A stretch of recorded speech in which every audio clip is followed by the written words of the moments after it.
sponsors, fellow triathletes, and of course our friends from media, thank you for joining us today for the 2016 Cobra Energy Drink Ironman 70.3 Philippines Asia Pacific Championships.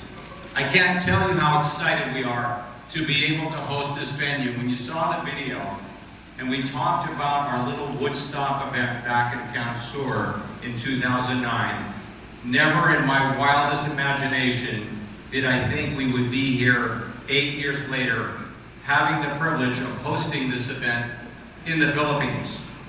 As you heard in the video, Ironman has been around for over 30 years. The Asia Pacific Championships have been around for over 20 years.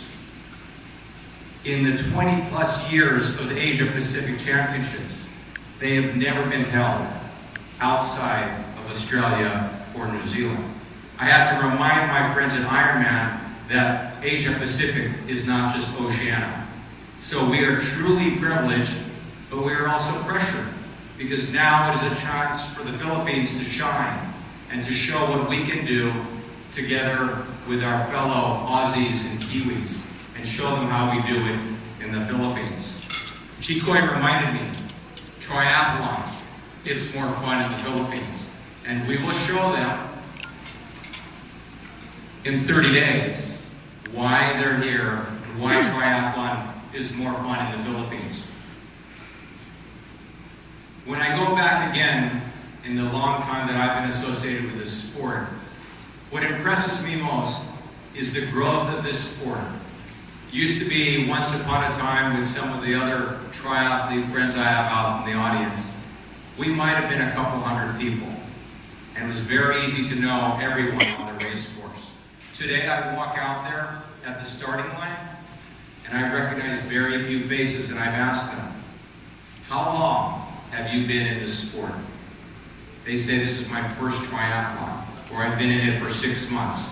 And we're not talking about the young kids who are joining the sport. The growth of this sport is in the professional ranks. Women and men in their 30s, 40s, and 50s.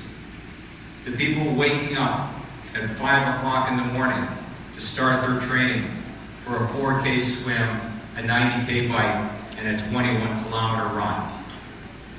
The reason why those 20-somethings aren't coming out to train, because they're just getting home at 5 o'clock in the morning. And the smart guys are getting up at 5 o'clock to start training. But it's really been a tremendous journey, because we see people adopt this healthy lifestyle. And once you've had a taste of those endorphins, once you see and feel what goes on with your body, not just externally, but internally, we see people stay in this sport for a very long time. You heard me say in the video, what people experience when you cross that finish line. Yes, there's a lot of pain. I will not lie to you. It is really painful. You pay us a lot of money to allow us to punish you. Actually, you punish yourselves. But you punish yourself on the race course. But nothing worth having in life comes easy. And when you do cross the finish line, once you've been in that very dark place on the bike or on the run, you come across, you have a tremendous sense of accomplishment. And you walk out of there an inch or two taller, your chest is out a little bit more, and you have bragging rights for a lifetime. But we don't do it to boast about our accomplishments. We do it because we've tested our physical limits. We've tested our mental limits. And this is something now, as we get on later in life, we all have our bucket list. What are we going to do? What have we done? I might be a father. I might be a husband. I might be a successful businessman.